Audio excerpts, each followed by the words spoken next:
born and raised in church. You know, you hear everybody say that. Like most kids, like you go, but you're going because you have to go. Yeah. You know, you're not going because you love the Lord or you're out here trying to please God and how you're living. Just you ain't trying to get a whooping. Church was a part of what we did. Yeah. You know, I didn't have a choice. Reaching UNC status a promotion or is it a time frame? Like, you know what I mean? Like once you hit this age, you're UNC. Right. That was the first time I saw somebody actually just teach the word. And I'm like, all right, this is different. The more light we have shining in this dark world, the more light those who are still lost are going to be able to see. And that's why this podcast, that's why your opinion, that's why your voice matters. That's why you should pursue this. So we'd like to welcome you to the first episode of the UNC podcast. Yeah, man. We're here with your favorite uncles. I'm Drew. I'm Chris. And we would like to introduce you and welcome you guys into our community, man. We're just going to have regular backyard uncle conversation about different topics going on in the world from our point of view. And we look forward to building community, guys, with everybody. So, brother. Hey, man, it's been a long time coming. It's been a long time coming, man. You know, this like years. It's years. I mean, and no exaggeration. Like this is easily maybe like 8 years or so ago. Easy. I still got the old mics and stuff. The podcast. No, legit. The wife still got the podcast, that little mic box. Like, hey, you gonna use this? Yeah. Because if not, you need to get rid of it. Which I don't think we're gonna use, but yeah, it was just a reminder. But I'm amped. Like I'm ready to go. This is dope, man. I'm excited. Like, I guess where I would want to go first is just kind of lay like some foundation, like introduce us to the people, like just tell them about who we are, what we're about. You want to go first? Well, you know, like I said, I'm Uncle Drew. I was born in Tampa, Florida, military kid. My dad was in the Air Force for like 22 years, something like that. And shout out to our civil service. Yeah, shout out to all the vets. Yeah, appreciate y'all. We moved around a lot, like, well, I don't know, a lot. Other than Florida, Texas, Hawaii, and then Pop settled out here, retired out here. And I've been here since, 2003? Yeah. 2004. And so, Mojave. Shout out Mojave, freshman year. Yeah. And then I finished up at Canyon Springs out here, my sophomore through senior year. High school, fun times. But, you know, mom and dad was always in the house. Got two sisters, an older sister and a younger sister. Both of them live in Florida. You know, little sister graduated from Legacy, and then she went back home. I ain't gonna say her nickname. Yeah, we gonna say that for a later date. We gonna say that for a later date. Yeah, mom and dad was always in the house, man. I had a good upbringing. I ain't even gonna act like what? You ain't gonna lie. I ain't even gonna act like I had some crazy upbringing. I had a good upbringing. I had good parents. You know, I never went without, but, you know, definitely when I entered those teenage and those early adult years, life started getting real. You know what I'm saying? Life started getting real. And, you know, over the course of time, we'll go through stuff and situations. And I think over the 36, soon to be 37 years I've been walking this earth, like I've experienced a lot. And I think now I'm in a position where I just want to give back from where I am. Yeah. And you know what I mean? I'm still young, but I've also experienced enough to where, you know, my heart goes out for these young dudes who just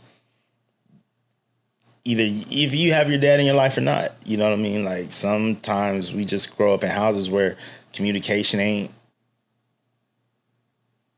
there, right? Like it's not let's have a conversation about money. Let's have a conversation about emotional intelligence. Let's have a conversation about how to treat a woman. Let's have how to manage anger. Like those are not conversations that can happen in a house to where now you're figuring this stuff out as you go on.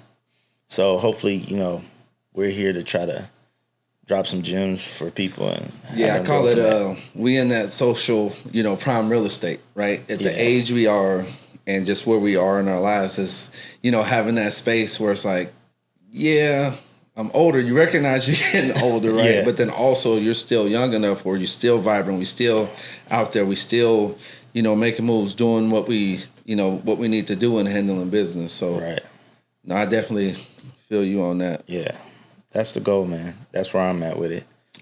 What about you? So for me, I always say, born here, raised in 2 cities, right? So my mom is from here. My dad is from Detroit.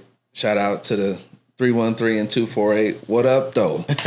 But and so I would go to school here for 9 months, and literally the first day of summer, either the first day or within that first week, my dad was either out here with a car and we would drive back, or I was on a plane headed out to Detroit. And I did that all the way up through high school.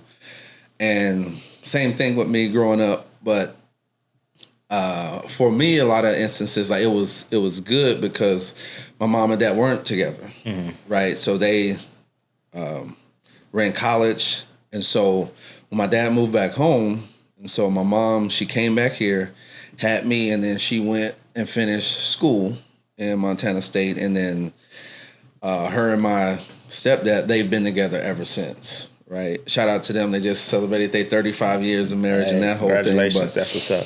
But for me, it's going through life and understanding, like, I've seen how it's supposed to look, right, as an adult. When your parents are adults. Like, my mom never put my dad on child support, right? She never did any of that. She told my dad, she was like, look, this is your son. I won't keep him from you. Anytime you want to see him, you can come see him. But as a mother would say, is like, but regardless, he will, be taken care of. But I've just, and grown up in that and seeing how 2 people, so in the same household I'm in for 9 months, I'm seeing my mom and my dad and seeing how a successful marriage, how it works, going from being on Section 8 and food stamps and going through all that to the summer before my senior year owning a home, but then also still having an amazing relationship with my dad and constantly talking to him and having that. So I've been able to experience it. So when I see some of the stuff I see it, I'm like, I'm so grateful. I even tell you a lot. I'm like, thank you, brother, because some of the stuff that y'all going through in like the relationships, like y'all helped me. So for me, that's kind of just how I've came to be, who I am, and just growing up. And both of my mom and on my mom's side, I have 8. She got 8. My grandmother had 8. Big family. 8, and then 7, I believe, on my dad's side. But majority girls on my mom's side, and the majority boys on my dad's side. And so that's really just me as far as just the foundational piece of it. But I'll like to flip it and I'll throw it back to you, because again, I think a lot of it is where we go through this, but then the heart of where we are and how successful we've been have been our journey just being Christians, and just that aspect of it. So I'll open it up to you and just kind of let you kind of give your scenario and how that whole thing came about and just your relationship. And as far as with the Lord and being saved and stuff, like, man, I'm born and raised in church. You hear everybody say that. I mean, a lot of. I think every funeral saves. You know what I mean? Everybody is born and raised in church. You know what I mean? Like I literally cannot remember a time where I wasn't in church. Yeah, growing up, But I think if we're being honest, like most kids, like you go, but you're going because you have to go. Yeah. You're not going because you love the Lord or you're out here trying to please God and how you're living. Just you ain't trying to get a whooping. Church was a part of what we did. Yeah. I didn't have a choice. Growing up. So it wasn't like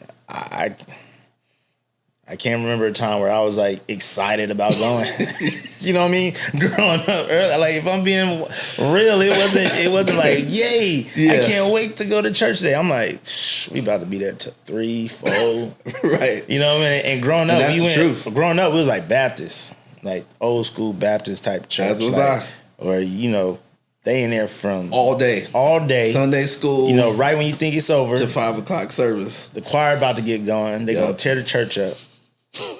You know what I mean? Like, you like, come on. I'm trying to go home. I don't got nothing to do. I just don't want to be here no more. I feel like the Lord is satisfied with my time I done put in today. Like, for real. Right. So, like, that was my early memories of church, man. Like, just sleeping on the pews. Moms, you know what I mean, always involved. This is what we did. I think it wasn't until there's like I told somebody at my job this, like, I believe there was multiple times I went up to ask the Lord to give my life to the Lord. You know what I'm saying? Like, the first time that it was really impactful for me, which, you know, you can debate, like, you get saved once by that, but, you know, we can get into that. But the first time it was in Florida. It was this big church, and they put this play on called Hell's Fury. And, you know, it was the typical, like, different scenarios happen, people die. Do you go to heaven? Do you go to hell? Right. But this particular play, like, it was a big production. It was a big production, and I remember watching these scenarios happen where you had, you know, like one man, he was getting, you know, his family was getting ready in the morning. Kids at the table eating breakfast. Wife is cleaning in the kitchen. He's grabbing his stuff, fixing his tie, getting his briefcase, get ready to head off to work. Does the normal, you know, all right, kids, I love you. See you later. Kiss his wife goodbye. He gets in the car. He drives off. You know, his phone rings. He looks down at his phone. Light turns green. He goes without checking. Gets hit in the intersection, right? So then the next scene, he's at the gates of heaven. And, you know, he's like, where am I? Like, what's going on? And you dead, bruh. Yeah. You know what I mean? Like, you dead. But he was like, you know, well, the angel was like, we got to check if your name is in the book. He was like, you know, I got to be in there. You know, I was good. I was a good husband. I was a good father. You know, I was employee of the month at the company. You know, I always try to, you know, I'm nice to everyone. I do what I can for the homeless when I have the opportunity. And, you know, the angel was like, okay. And they looked through the book. His name wasn't in the book. Name wasn't there. And he was like, nah, there got to be a mistake. You know, it got to be a mistake, you know, because I'm a good guy. And, the next scene, like, everything went dark. Like, the whole church went black. And then they had, like, all this rumbling noises. And then, like, you just saw all these shadowy figures come over the top because it was, like, hell was, like, off to the left side of the stage. And you just saw all these shadowy figures coming out in the dark. And then when the lights came on, it was, like, all these demons surrounding him. Excuse me. And then, you know, the figure of Satan comes out, and they're laughing. And they grab him, and he's like fighting, but they drag him to the pit, and then he like all this screaming, and then like as they're going, you know, back to hell, I guess. Yeah. Like it was just, and as like I swear I had to be probably like 8, 9, 10, somewhere around there. Like it literally scared the hell out of me. Like I was like, I do not want to go there. And at the end of the play, you know, the pastor did an altar call for everybody that wanted to give their life to the Lord. And I was up there. Pew! You know, I asked moms. Mom's was like, I didn't even know what you was doing. Like, I looked up and you was walking. You was gone. On your own, right? And I was just like, I don't know what all this entails. I just know I don't want them to come pick me up. When I'm dead, bro. Just look. I'm trying to go that way. Right. And that was like my first real, like, experience, I would say, of like giving my life to the Lord. And then I'm a kid, 10. I think the next time, like I had a bunch of stuff happen in between. You can't like, there's not enough, you know, but the next time I think I was in my early 20s, and I was not early 20s. I was like 19, 20. And I was about to have my first kid, my daughter. And the way I was living, I was just like, I don't want my daughter growing up knowing this version of me, right? Like, I know what I'm supposed to be doing because I grew up in this. I'm very familiar with the word. Like, I know what I should be doing. I know I'm not doing it. I know I'm living in rebellion. I know I'm not pleasing God with how I'm living. And now that I have a daughter on the way, I don't want her to know that version of this person. So that's when I kind of was like, all right, either I'm gonna do this for real and I'm gonna give my life completely to God, or I'm just gonna be a heathen. I can't keep doing both. Yeah. You know what I'm saying? I can't keep doing both. So that was my, like, not 20 years old, 21. I think that was like when I really was like, okay, I'm about to do this. Like, really commit to living out the word of God, not just claiming Christian. Right. You know what I mean? So that was, and then my 20s was rough, bro. Like, it was rough. I think that's everybody. Like, my 20s was I think that's everybody. Because I didn't live a normal 20s. Like, I was a dad at 20. Then I had my second child at 21, 10 months later. Right. And then, divorced at 23, remarried at 24. Like, so it was, there was no like college, phase of my life where I was just a kid in college doing this. There was no clubbing phase of my life where I was just out being young, being wild. Nah. It was like I was a kid and then I was a kid dad. Like, I was a kid dad. I was like, I gotta provide. Like, you know what I'm saying? I'm doing big boy stuff now. I got rent due, I got bills. I can't be playing games like that y'all playing. And I tried, but it didn't work out. Nah. It didn't work out. So like, you don't look cool with a diaper bag. Nah. You know what I'm saying? You gotta be back home, the baby crying. You don't even got the energy for it no more. No. Really. No. You know what I'm saying? Like, once you like, what time we going? Y'all trying to leave at 10. So you was an unk early. Bro, you know what I'm saying? I feel like I was about 26. Yeah, you was an unk Talk to early. me at 26, I can tell you some things. At least I can tell you what not to do, for sure. Yeah. You know what I'm saying? Right. But like, that was, and of course, since then up until now, like, we know sanctification is like a process. So just along in the journey, bro, and I just think I'm at the phase now where I know a little bit where I can help somebody out with something that's still coming up. Right. And that's what it is, right? It's just you, as much as I can help, and even, Jesus said this, if you don't see the works, then don't believe a word I say. Right. And I think that's kind of what, just knowing you, as long as I've known you, is kind of was always kind of your motto. And you just like, hey man, I may not be able to tell you what to do, but just look back. I can tell you what not to do. Don't do that. Like, and so, but nah, that's cool. And I mean, for mine, it was. So I had the opposite because I remember my eighth grade teacher, Miss Walker. So our last class of health, she was our health teacher at West. And so the last day of school, she's like, "We're gonna have a movie day." I'm like, "All right, cool." Yeah. Bro, the video she showed was all type of penises and vaginas that had like chlamydia, syphilis. So what you had at the church, this was in health. This was in 8th grade. So what you had at that church, what? She scared the sex out of me. Bro, I was like, I got to high school. I was like, I'm good. I don't want it. Because along with that, it would go through like the procedures, right? And how that's crazy. Like, okay, and this one, they stick this thing down the urethra and it has spikes on the side, and you put like, bro. So she did her job. She did her job. Yeah, that's so going through high school, but eventually, that wore off. But then just going through high school, and it wasn't until my junior year that I really, was kind of like into the social scene and going out and hanging out and that whole thing. And so fast forward, but again, I grew up in church.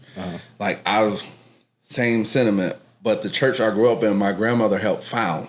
Okay. So that was where we went. Right. Like that was the church I grew up in, where we went and all of that. But same thing, played the drums. So when I got old enough, right, and then we had 2 services, I would play for the 8 o'clock service. And then, but after I would play, I'm out. Yeah. Right? You know what I mean? Unless we had like a guest pastor or somebody who I wanted to hear, but for the most part, especially when I got old enough and I was driving, after I got done playing, I was out. Yeah. And so being my homeboy, he'll come out eventually. You know who he is. Yeah. Like every time we go meet at the swap meet every Sunday. Like, so, we go do that. And then, so there's a thing at our issue at our church with the pastor and some other things go down. And so then they're like, okay, we're going to have a meeting at the church. Okay. So this is, again, I'm 18, 19, you know what I mean? And then I'm like, okay, in that early 1928. So they come in and like, yeah, so, this happened and, with the money and da-da-da. And so I'm at the meeting and I kid you not, bro, the church, because our church was like, you had the center aisle, and you had pews on this side and pews on that side. It was like a courtroom. Like they was handing out a pamphlet when we walked through the door. Yeah. Like, okay, these are, the finances this way he spent money on and da-da-da-da-da. And so I'm like... This was a church service or this was no, like this was a special meeting? This was a special meeting. It still was at the church, but it was a special meeting. And so I'm looking at I'm like... So the pastor and his supporters were on this side. And then the church and everybody else was on this side. That's crazy. And so I'm like, hold up. Well, so instantly I'm like... Now again, I ain't saved. I ain't stupid. You know what I'm saying? I ain't saved. But then I'm like, this is dumb. I'm like, this is stupid. Yeah, like, so they sitting up there and they go this, like, okay, we gonna have a vote to vote them out and this and the whole thing. And I'm just like, and I remember my mom was sitting next to me and I remember I was by my mom. I was like, I'm not doing this. Right. Like even then, like I was like, this just don't make any sense. Yeah, you was like, I don't want no parts of this. None. So I was like, I'm cool. Right. So I stopped going altogether. So me and my cousins, we had a townhouse and I would sports betting, as everybody who knows me, I did that, especially early on. I would go put my tickets in and all that, living my life, doing what I want to do. But my barber, he's been my barber since 2004. He told me, he's like, hey man, won't you come visit the church, so forth and so on. And he would ask me for a while. And I'm like, yeah, I'll visit one day. So January 2007 rolls around. Okay, our church don't have a New Year's service. So I'm like, all right, cool. I'll go to your New Year's service. And after that, me and my homeboys, we were throwing a party. So I was like, all right, cool. After I go to church service. Get some Jesus in before the turn up. Yeah, that's what I always do. You know what I'm saying? Because I wasn't living nothing. So it's like church was just a thing I did. Right, you know what I mean? But I knew church. I knew the scriptures and all those things because I grew up in it. But I'm like, okay, cool, whatever. So I get to the service and so I'm sitting there and then the pastor gets up. I don't even remember the actual text of what he preached. I just remember I was so fixated on watching him move. Like I'm watching him, just moving, just like he's preaching and how and I'm like, and so I leaned over to the person next to me. I was like, is he the guest pastor? Because again, growing up in church, the guest pastor or the anniversary, that's when they show out, right? That's when all this stuff. And I'm like, is he the guest pastor? She was like, no, that's his church. I'm like, it's his church? Like he the pastor? Right. She's like, yeah. And I'm like, wow, the first time in my life that I had seen. Now, again, I grew up in church. I've been all over the city, but from my eyes, that was the first time I saw. Yeah. And he wasn't hooping and hollering. Right. That was the first time I saw somebody actually just teach the word. And I'm like, all right, this is different.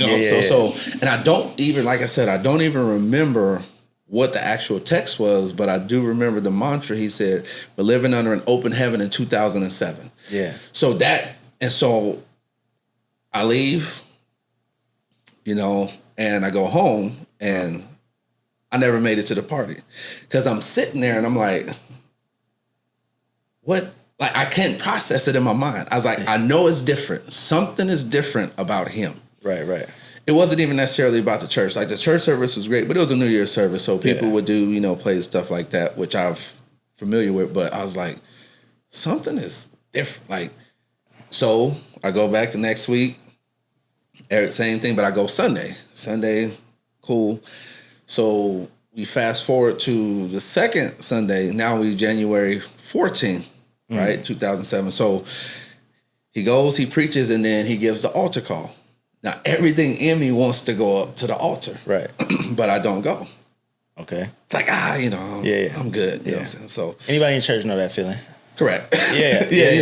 You know he talking to you. And Right, it's like, exactly. Man, y'all better go up there, man. Right. Like, so I'm like, all right, so I leave. So my brother is hanging with me that day. So I'm leaving, going home to take my brother home. And we're in a residential area. Those who are from Vegas, I'm on Gowan and Rochester, right? And so, like, you going to Gowan like you headed to Alexander Park.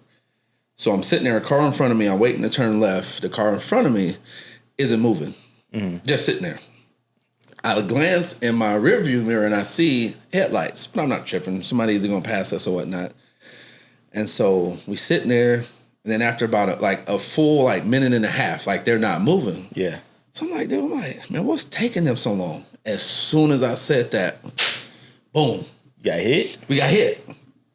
So I get hit. He knocked the truck. It was a truck. He knocked me into the car in front of me. Yeah. So now I'm trying to figure out, I'm like, okay, what's going on? I'm trying to get my bearings. My brother is in the passenger seat. He's going crazy. He's crying and all this other stuff. So I don't know what's wrong with him. Right. So I go to open my door. I can't even open my door. So I got to turn sideways as much as I can. And this is a 2001 Ford Taurus, right? You don't got a lot of room. No. And they made cars different back then. There wasn't a lot of room. But I go over and I kick the door open. Yeah. Right. So I kick the door, I go out. I have to, his door, he can't open his. So I think I broke the handle doing it, but I snatched the door, I get him out. So I'm like, Matt, are you good? Yeah. So he's still crying. I'm like, bro, are you all right? Yeah. Are you bleeding? You hurt? And so he started coming down. He's like, no, I'm good. So now I'm focused on everybody around me. So the car in front of me was two guys. I'm like, y'all good? And he's like, nah, man, we good. We cool. So the car behind me, the one in the truck that hit me.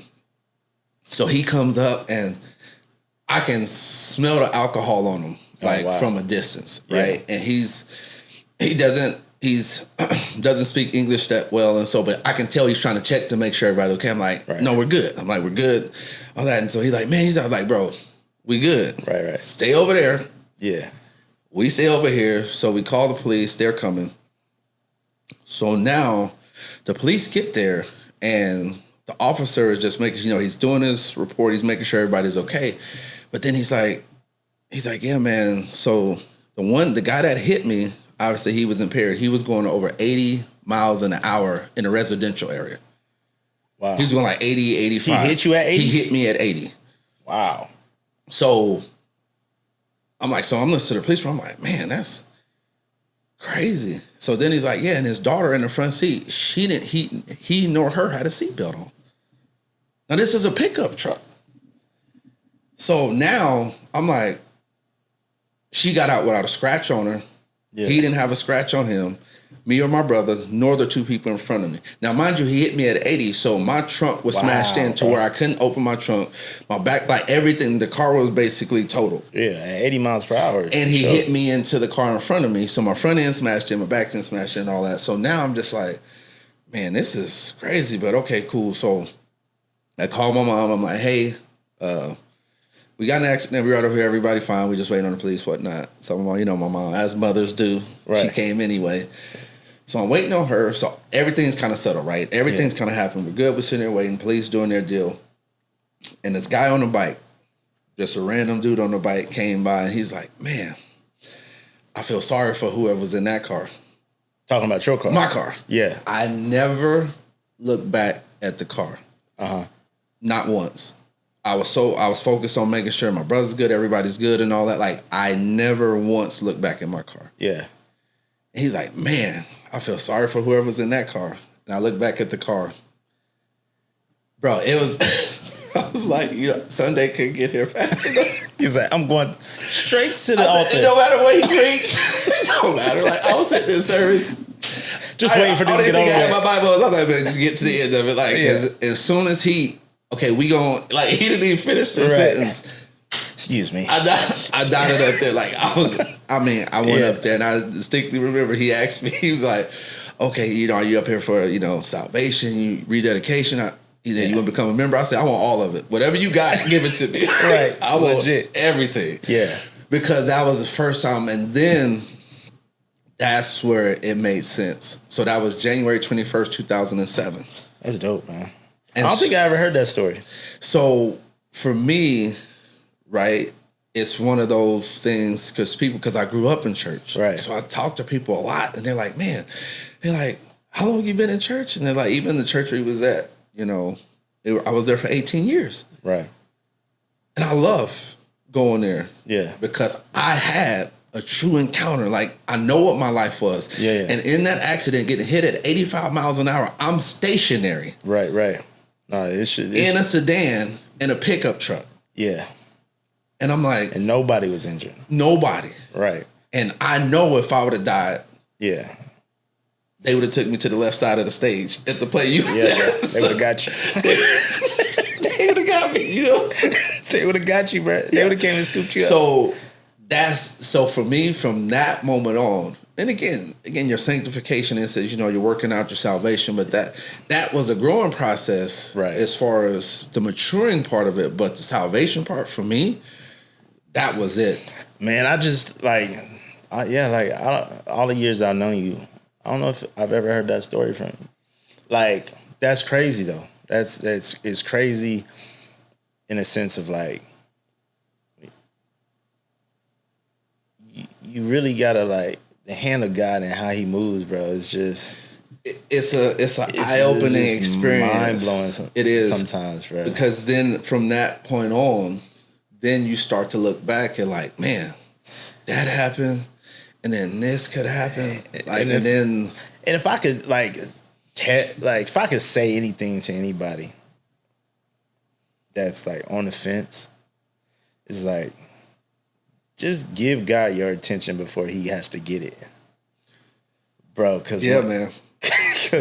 You don't want him to. You don't want to have to figure out how he gonna get it. Because he sure got mine, bro. He sure got mine. You know how many? I mean, you could probably get online and look up and hear story after story where people had near-death experiences, and it don't gotta take that. You know what I mean? Like, life gonna happen, right? Like, life gonna happen, regardless if you were where you are in your faith journey at that moment. Like, that accident probably was gonna happen, but God is so the timing was perfect. Impeccable. Like, He, you know what I mean? Like, He just knows. Like, okay, all right. That's why there's no such thing as happenstance, right? There's no such thing as, this just happened. Like, you cannot convince me. No. I am steadfast and I'm entrenched. My heels are dug in. You cannot convince me that this is all just happenstance, because it's the timing of everything is just so aligned, and and like you said, like even with the car, you never look back. In life, sometimes we don't ever look back. But when you look back and like see how God has moved in your life, like can't nobody tell you that God ain't real. You know what I mean? For me, He may not be real to you yet. Listen. You know what I mean? But like, I'll try. And that's where, even like what you're saying, is like, anybody who listen, right? And I don't go around necessarily, even with my testimony, just saying it for saying its sake. But it's one of those things that people, when I do say it, right, they like, okay, that makes sense. Because they know me. Yeah. And then they hear the story. And I know sometimes it's like, you can have the, play devil's advocate, and people will want to say like, well, you did that because you were emotionally charged up, or you know what I mean? Like, you do things, and like you said, nothing happens by happenstance. And the timing of stuff doesn't, like, you can't, I didn't, for me, it was, I knew what better. I should have been doing. And I wasn't doing it. And that's my thing. Like, I knew better. For me, it might have been a child that got my attention. That was like, and then there was a lot of different moments in my life where God's calling me to stop or to start doing something, and I'm running or I'm trying to ignore the voice of the Holy Spirit, and He's like, okay, all right, don't worry about it. I got you. How about this? I'll see you in a minute. I'll see you in a minute. Don't worry about it. I got something for you. You know what I mean? It's like the parent, when they tell you to do something, and then you like, okay, I'll get around to it. And they like, don't worry about it, I got it. And the parent that don't argue with you. And because you know it's over. Like, you just, no, don't worry about it. Yeah, no, I got it. No. God the type of parent that ain't going to argue. No. He the parent like, go to your room, I'll get there when I get there. and you in the room like, come on, get this over with. He more like the one that tell you before you go to school, so you got all day. When you get home, you know you're in whooping, right? And I'm gonna tell your daddy.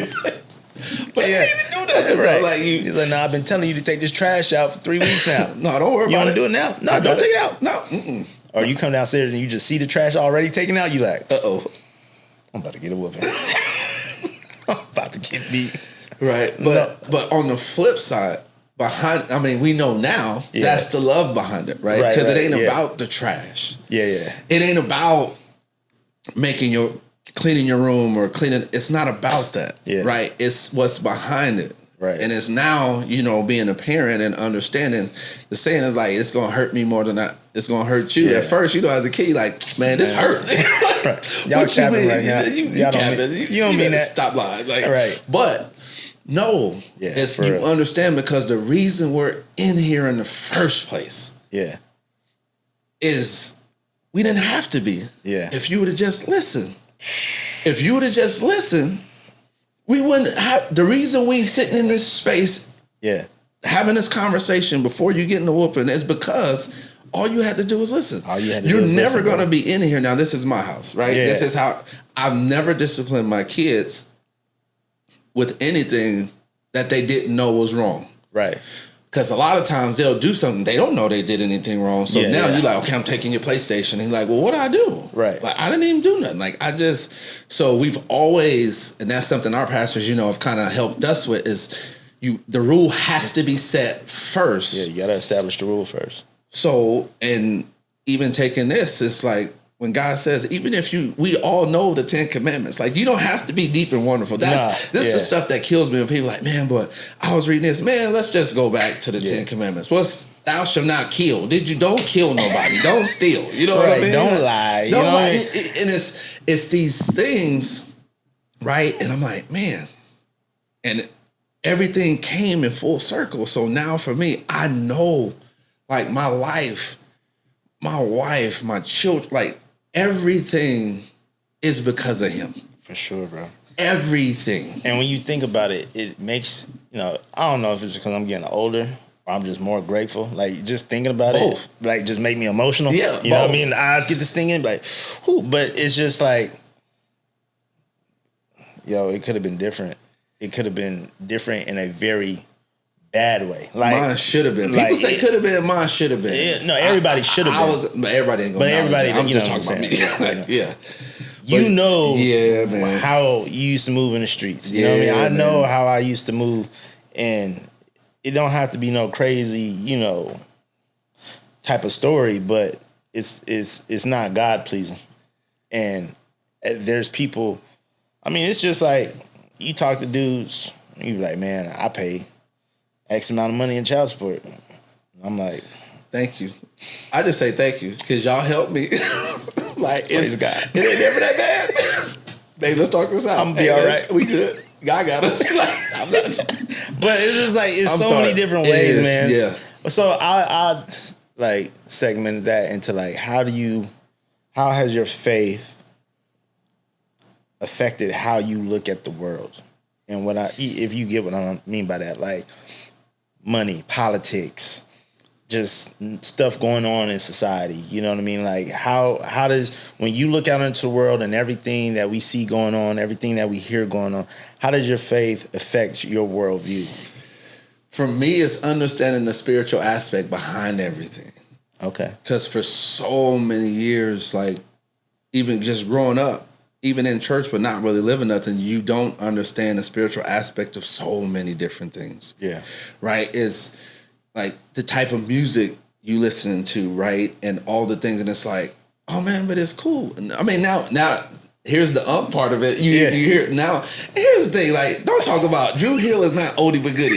You know what I'm saying? Like, Drew Hill was Drew Hill was that's one of those things. We'll get to that later. But it's the music we listen to, but it's certain songs that was like, we listened to that? Bro. It was like, wait, what? Yeah, for sure. So, but even the song went next and some of the lyrics, and I'm like, I had no business listening to Pretty Ricky. I had no business.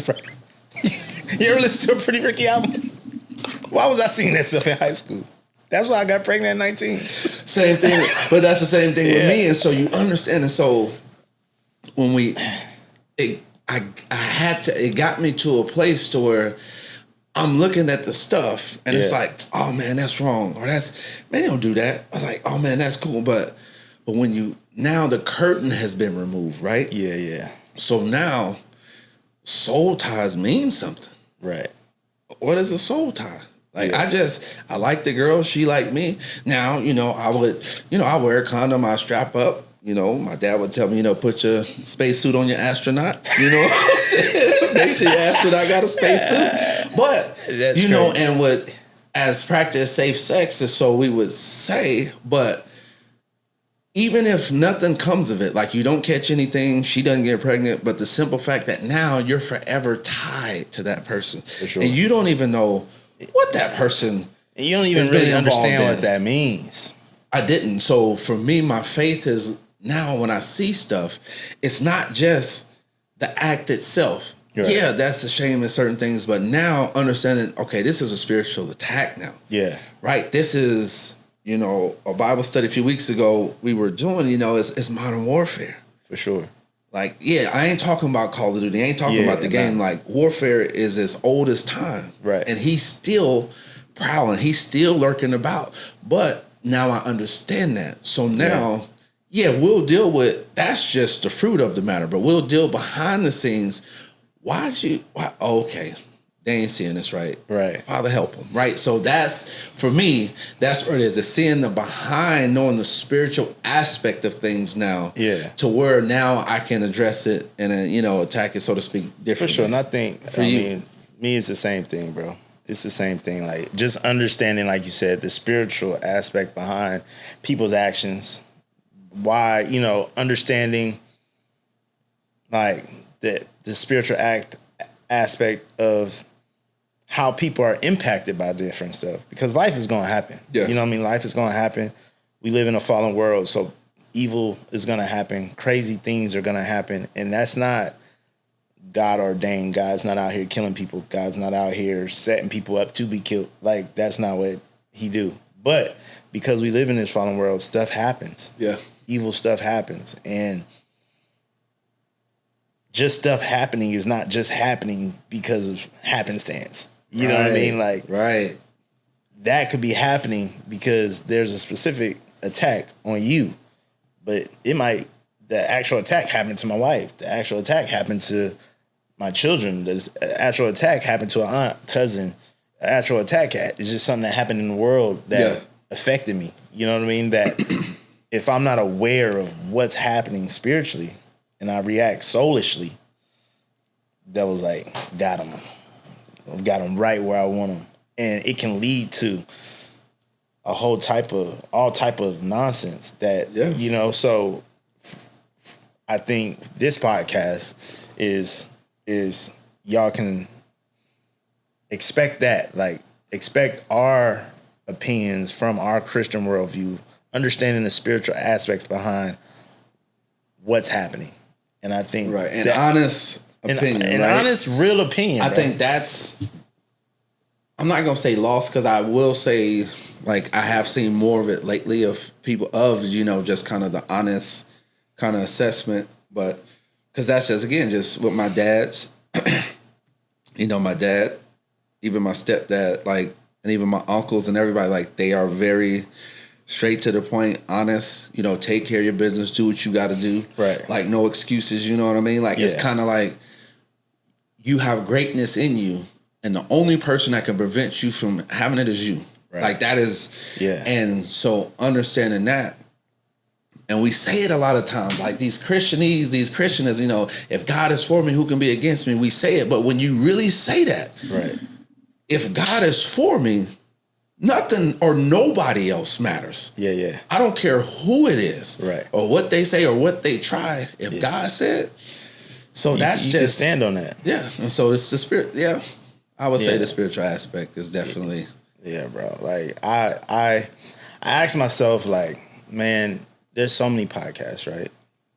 Why do it? Why do it? You know what I mean? Why does my opinion matter? And I was literally asking God this because, listen, we husbands, could be doing other stuff. We fathers. Yeah. We could be doing that. We can be doing other things, and there's other things that need to be done, right? So it's like, why do it? Like, I don't want to do this if we're just gonna be wasting time, or it's not gonna be valuable or impactful. But like the analogy, literally, I felt the Holy Spirit gave me this morning is like, you ever been at a concert or a stadium? Long time and ago. It's dark. Go ahead. And they tell you to turn your light on. Oh, yeah, on your cell phone light. Yeah. And you see like one light come on, and you start seeing all the lights come on. And when everybody has their phone on, your little cell phone light by a lot of people can light up a whole arena. Yeah. Like literally make it look like the lights is on. Yeah. And I was like, there's a lot of good podcasts out there. There's a lot of good advice, opinions, education. Then there's a lot of nonsense.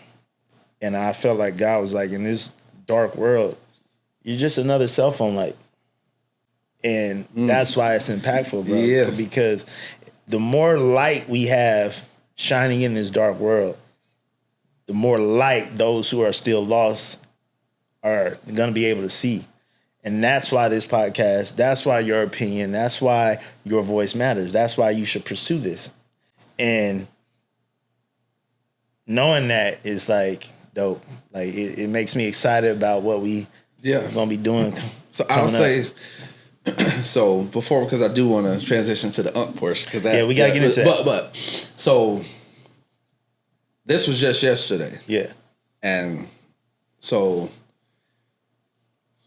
yesterday we at work. Now, you know, where I work at, I work underground. Right. So I don't have any service to anything. Yeah. So yesterday my foreman comes up, who's my cousin, by the way, but my foreman comes up, he's like, I need 3 volunteers. So whenever you at work and somebody say I need volunteers, you don't say what it is. Somebody gonna get volunteers. Everybody like, what is it? Right. What we doing? Yeah. So he's sitting there smiling. I just need 3 volunteers. I'm like, and I'm always jumping in. I'm like, all right, cool. Where we going? What we doing? Right. He's all right, that's 1. So he got the 3 of us. He's like, okay, I just need y'all to go up top. Yeah. Like, you know what I mean? Because some stuff and all this. So I'm like, all right, cool. I go up top. So here, because I had called Wednesday, I got everything set up, but then I wasn't able to schedule this time.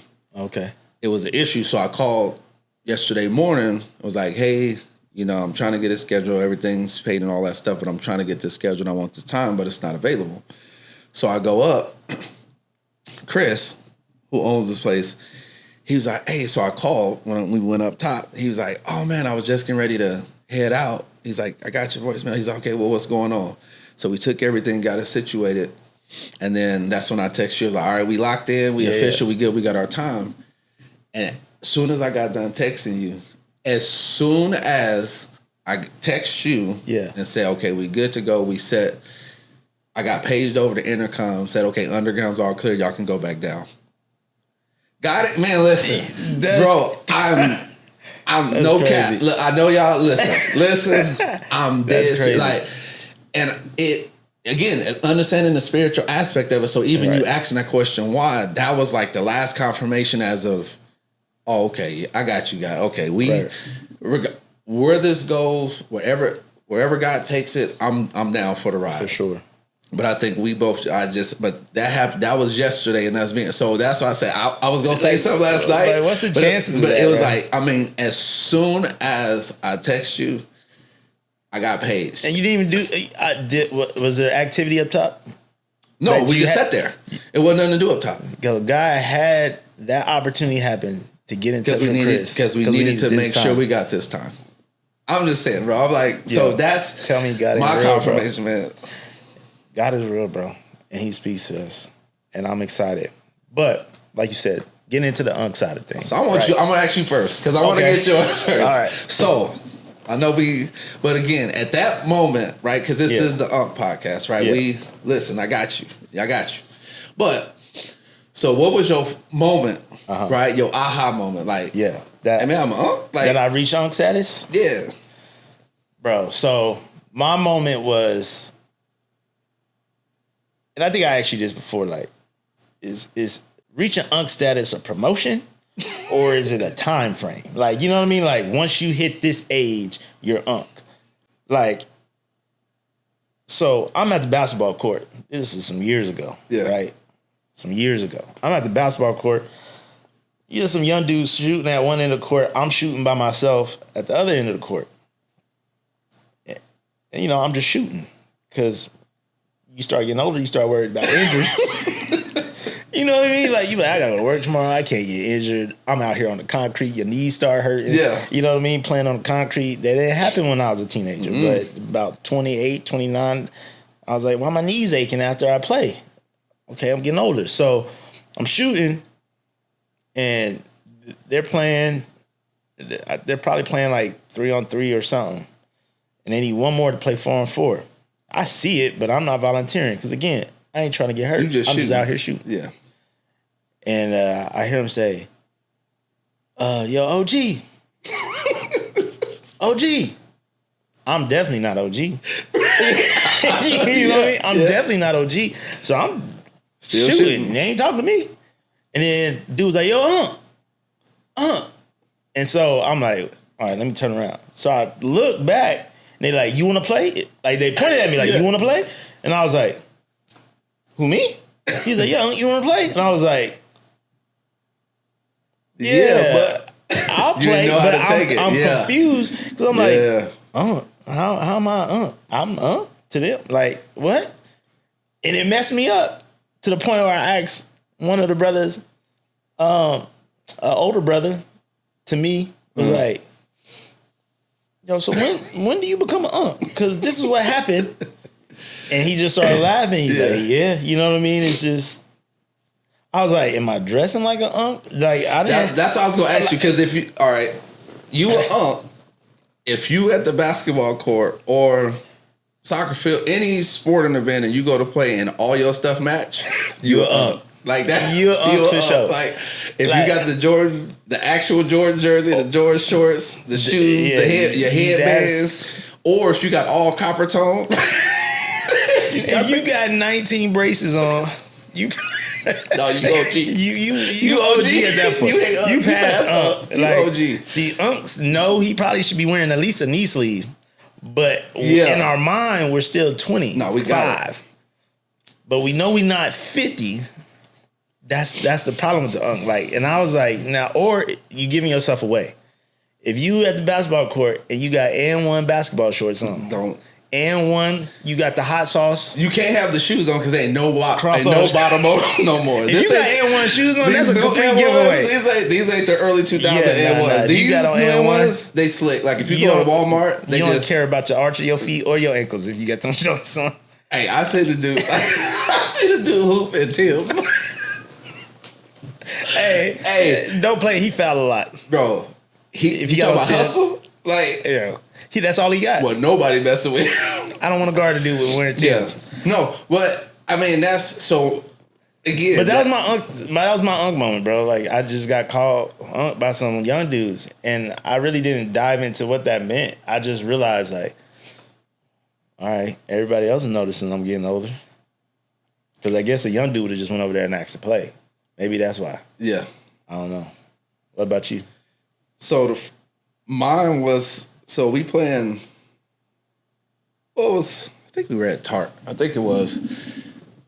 And so I'm playing on the team, you know, we in our league and that whole thing. And so I still would go out and play. But then I went one Saturday. I think it was like Saturday or something. But we hooping or whatnot. And they're like, all right, man, we all finna go to, I was like, hold up, wait, we go where? Now, mind you, because again, you know, like when you grow up hooping, like you in the gym all day. Right. So like I remember going to the gym, like even when I was working, like I go to the gym, then we go to the Bruce Rec at like 5. We leave there, you know, it was a Mormon church up Hollywood. We would go up there and hoop, then leave from there. They got late night at Doolittle. You gotta find a late night hoop. Yeah, you know what I'm saying? All day. Yeah. Not even think about it. That was the first time they was like, hey, y'all, so we all finna go. I'm like, ooh, again? You mean now? Then you start thinking about, insurance and 401k. You know what I'm saying? You like, right. my pension. You like, man, if I get hurt, I can't. You know what I'm saying? Then I got to explain to my wife. It's like, right. you out here thinking, you like, look at this fool here. Like, whenever you start to kind of look at this fool here, like, you already know it's going to go bad. Like, it's already trying bad. to walk in the door. Like, she knew the game over was an hour and a half ago when you walk in living. You don't know how many times my wife don't look at me like that. And you try to make up, come in, jumping on one foot. She like, give it up. You like, nah. Just throw some ice on this. It'll be good. It's just tweaks. When you start getting unk status, bro, a tweak is like a 2-week recovery period. Man, listen, my first, like I said, when I was like, that was the first time I was like, yeah, let's go. Like, that was the first time I was like, nah, I'll catch y'all on the next one. Like, then that's what I'm saying, bro. So, do you think it's like a time frame, or do you think like on some real like mature stuff, like is it like a promotion? No, because to me, like again, and we'll get into this later, but in certain communities, and you have different communities, right? But even in like the hooping community, or you like you've been playing and all that, like to me, people who call you unk is they see something in you, right? They see like they don't just call everybody unk. Yeah. You know what I mean? Like, so when they call you unk, like you somebody who like, yeah, you cool. You know what I'm saying? Like, you know, you can. They respect you. Yeah, they almost. respect you. You know what I mean? Like that respect is there. And so for me growing up, like when you call somebody unk, even though, you know, and even a few weeks ago, a friend of my dad, the family out there in Detroit, Big Ty, he passed away. Rest in peace. Rest in peace. Big Ty. But he was similar to that, right? Yeah. It was like Ty and Stacy and all these people who were friends with my uncles. You know what I mean? They weren't necessarily my uncle, but they were my unks. You know what I mean? Like these are people who, if I needed a ride or something, or if I was a knucklehead, they'd be right there. You know what I mean? Right. So I think being called an unk is more so like you've reached a status to where I see, like I respect you, because we know now, like especially with the young kids and the young, like respect is all over the place. Right. But you won when they say, "Hey, yo, unk," like there's somebody's like, "Oh no, he cool, man." Like we respect, like we could go with the jokes, right? And that's one of the things. But it's like, oh no. So to me, I think unk is more of that. They see, yeah, you're older, but it isn't necessarily a certain age. It's at that spot where they like, I can see the maturity in you. Like you somebody I can reach out to. Like you somebody I Yeah, I think so too, man. Because there's a lot of old fools. You know what I'm saying? There's a lot of old fools, bro. And there's a lot of them. Oh, you mean on like the internet? 65, 40, and boyfriend? 50, 60, you a 75 boyfriend, bro. My girl. Like, it's a lot of old fools, man. And I think like unk is more like a nickname, bro. It's something you can't give yourself. Like you can't just start calling yourself an unk. Like somebody gotta put you there. Yeah. And I think with that, there's a responsibility to, like, cause your unk it ain't your daddy, right? No. So he ain't your daddy. No. So he ain't gonna discipline you like your daddy would. Your unk is also usually, he ain't too concerned about your feelings. That's your daddy job to clean up. Your mama's job to clean up. He's just gonna keep it 1,000 with you. Yeah, right then and there. Like I'm gonna deal with it. We're gonna get it resolved. Like, nephew. Yeah. You stupid, son. You being dumb. What is wrong with you? Like that's like you retarded or something? Like exactly. He gonna hit you with something where you like, huh? And so I think there's a responsibility once you cross over into that unk status, to where when you dealing with, and it's not just people younger than you, like, you know, iron sharpening iron. Yeah. If I got the wisdom, the know-how, the understanding, no matter what room I'm in, no matter what environment I am, no matter the age group of people I'm around, I should be able to implement that if necessary. I can learn from anybody, anywhere. What makes you so great, what makes people so great, and the smartest people who we consider that has wisdom or have done things or successful, they're never the smartest person in the room. For sure. Now, they're very well maybe the smartest but person. they never look at themselves that way. They're going into every single situation, right? As, okay, what can I learn? Right. How can I take this? How can I take whatever is being said or whatever I'm watching or whatever's happening, right? How can I take this and how can I leverage this to better me? Right. And I think that's the part of it is, you ain't just because you older. You because I see you moving, right? I see how you move. I see how you take care of your kids. I see your family. Like, I see, you just don't drive regular. You don't. Okay, I'm seeing all these things. Right. So, hey, yo, because then that what happened. Then people reaching out to you. Yeah. Right. And like you said, and a lot of times you for somebody who you the same age of. Right. That's why I said it's not necessarily the age. It's the kind of the, it's just whatever A plus B. It's the process, right? Like, yes, you have, because you ain't gonna be a 21-year-old right? You know what I'm saying? Like, there is a period in your life, I feel like you ain't no matter what wisdom you have, you not your like so it's kind of like a mix between the two. Like, the internet tell you is between the ages of like 36, 35, 36, and like 44. Which I feel like that's a prime age, especially for a man. Like 36 to 44. It is. It's like a prime age. Like, you should be much wiser than the 20-year-old. Should be. But and even with this, right? And my hope for even just with our podcast and everything we do, right, is I don't care how old you are. Right. Right, is you tune in, and if this comes across your feed, or you get one of our shorts, or whatever it is where we're talking about, it can be about money and investments, or we're talking about education, or we're talking about even just dressing and how to carry yourself, right?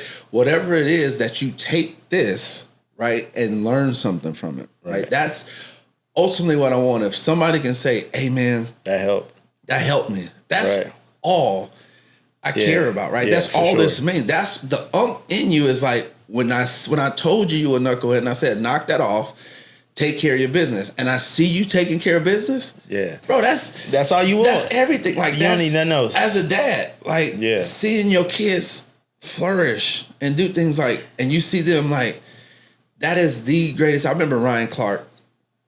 I was watching Get Up one morning, and Ryan Clark, his son had just signed an unrestricted free agent, but with the Jets. So he had it was like a hoodie jacket, Ryan Clark, but it was all green.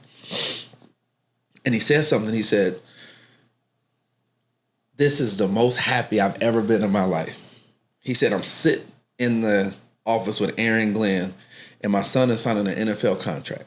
Yeah. Now, this is a man who's won the Super Bowl and played in multiple. Yeah. He has his own, pivot and all that. They do a great, podcast and all that things. But the greatest, he said, that was the greatest moment in his life. Yeah. Is watching his son, because he's like, I remember from coaching him when he was younger and seeing your going son to accomplish ASU, your dreams. But his son got there because he listened to his dad. Yeah. Right now, again, but he listened to the like, that's what this is. And I think that's why unks are so important, bro. Because sometimes daddies, because they your daddies, they don't have the same. I get it, Dad. Yeah, like, you know what I mean? Like, you can tell your kids something, and for a dad, like being a dad, we both got two sons. Like, being a dad, when you tell your son something, and you can, kind of tell, like, they heard me, but it ain't registering. Don't worry about it. And then you have like another coach or some other figure in their life say the same thing, and then they act like, oh my gosh. You be like, but that's where the maturity comes in. I don't care where you get it from. Unks are important, bro. Yeah. And I think anybody watching, if you are a man that is in unk status, your purpose is to give knowledge to those around you, especially to those younger than you. So the next generation ain't bumping their head on the same things, tripping over the same things. I told my sons, if you gonna make a mistake, do something new that we both got to figure out. You know what I mean? Don't trip over the same things I tripped over. And I'm out here. I'm not one of these dads that's like not telling you. I'm very transparent with my kids. I did. This is what I did. This is how I got there. This is the mentality I was in when it happened. Do not do this. Son, if you trip over that, smoke crack or something. Like, no, give us all a new obstacle to overcome. Like, do something. Let's consult the Lord on this one, because I'm stumped and you're obviously not doing what you need to be doing. Yeah, do a scammer. Do something different that we all got. This is new for all of us because it's nothing worse. And I want to say that for all the unks, because I think a lot of it is even us getting to this point, right? And starting here, you don't even necessarily have to have a podcast and do all those things, but I think the unks, we've stayed so quiet. Yeah. Like, we see the nonsense that's going on. Right. And all the, as you said it, in the people stuff, and they spew and all this stuff, and you're like, man, that's just, and you got the knowledge. You're right. You got the wisdom, and it's people in your circle and people who you're around that you definitely can impact. For sure. In effect, like, I want this podcast to be, the revolution will be televised. It's the up revolution, like, because I want to see more platforms. Like, we are seeing them, but I want to see more platforms of like, no, we're not doing that. That's not right. Take that off. Go sit down. Like, exactly. You know what I mean? Understand the difference between people out here trolling, people out here doing stuff for the internet, saying stuff to get reactions, versus solid wisdom that's going to help you excel in life. And right now it seems like the nonsense is benefiting. Because it hurts me. Like, I mean, to see these reports, again, going back to understanding the spiritual side behind things, is a kid, he was a prank on his channel, and he would run, but he was chasing people with an axe in like parking lots. Yeah. And he went to the wrong parking lot. Somebody was carrying in public. It was in a grocery store parking lot. He ran up and got shot and ended up dying.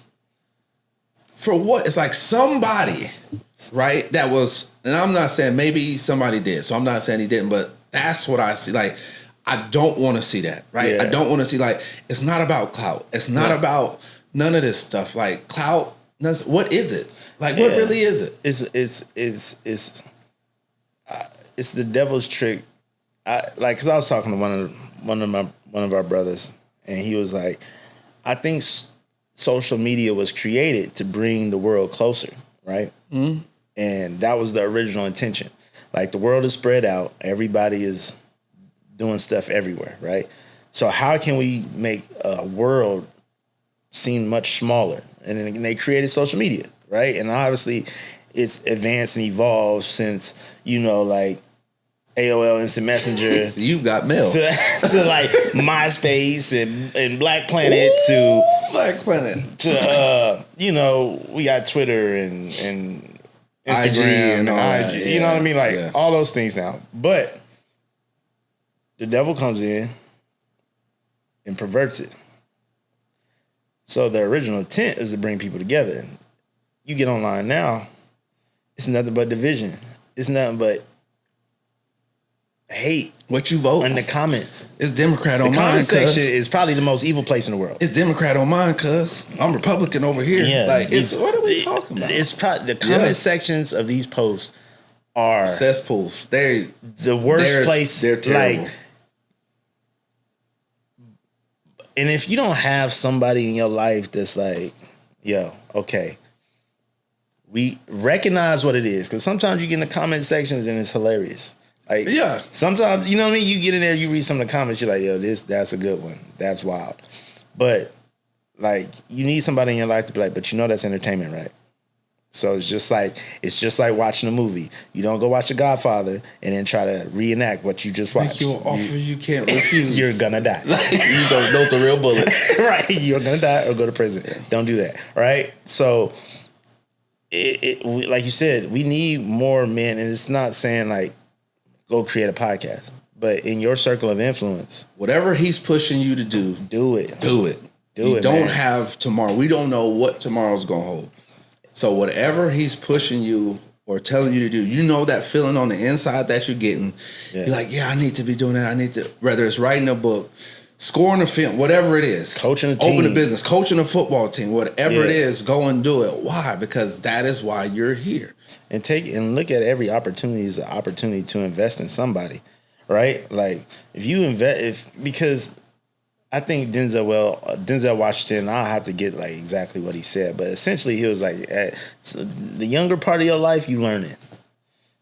And the middle part of your life, you like implement it. And then towards the later end of your life, you reinvest back into the next. And we're in this weird stage as unks where we're not young.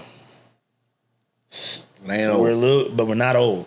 Yeah. So we know a little bit, but we still have a lot to learn.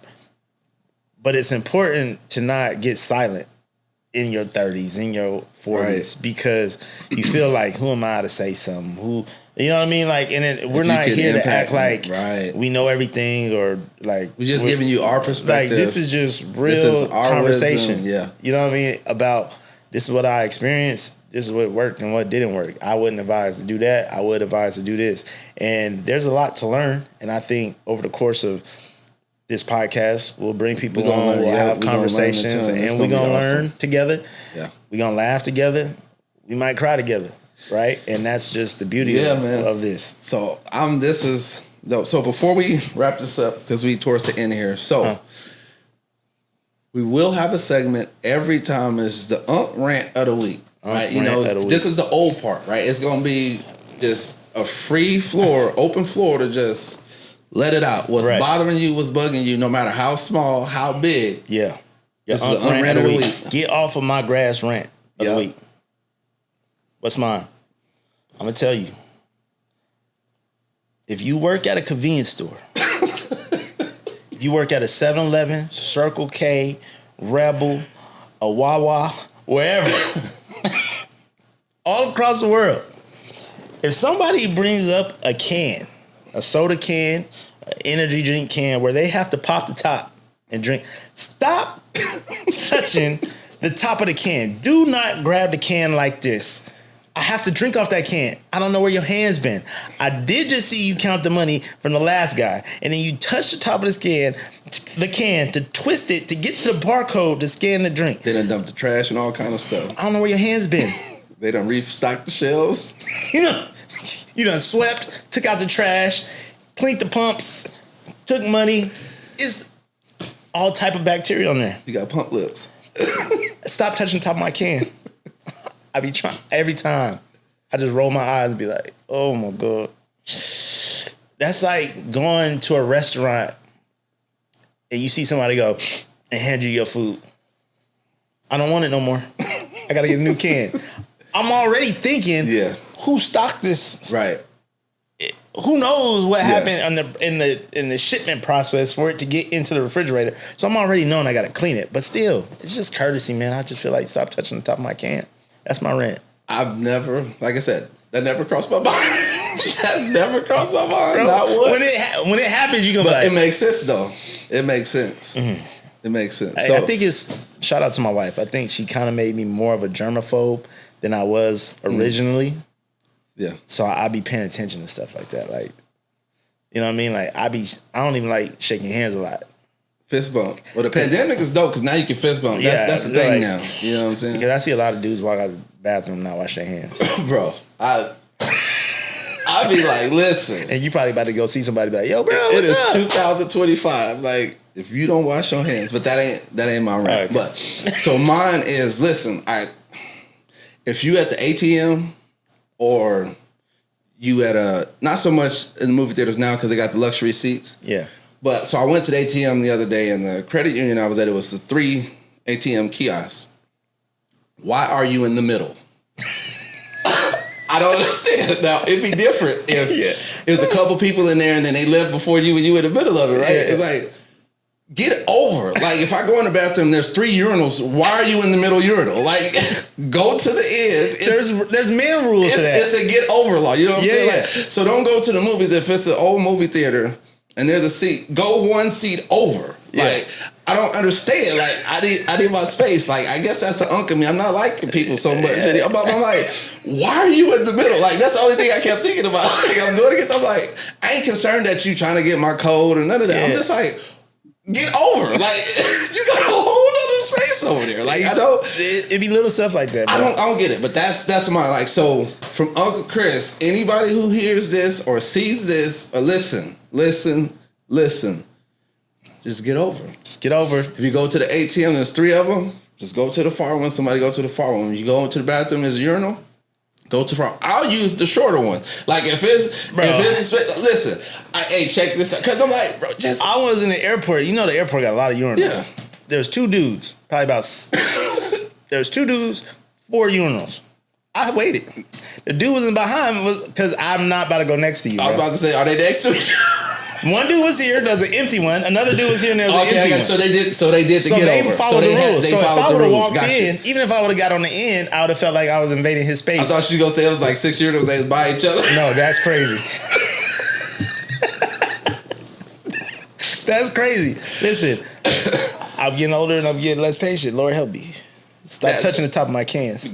Listen, get over. Don't touch cans and get over. So, again, thank you all. Thank y'all. Thank you so much, again, for tuning in. Like we said, we just hope your life is impacted. Yeah. Right? And every time you tune in, we're going to laugh, we're going to joke. Like Uncle Keith said, we'll cry and all that stuff. But leave from here whatever you take and implement it. Go and do something. Be the, as the saying says, be the change in the world you want to see. For sure. Right? So, but take this. Don't let nobody stop you. No excuses. That's another thing here at the Unk Podcast. No excuses. Nobody can stop you from doing what you were called and meant for here to do but you. So I'll turn it over to you. But before I turn it over, I just want to say, again, to everybody who's helped in this process and all that, thank you. But before I go anywhere, thank you to my wife. Again, Sharita shout out, Sharita.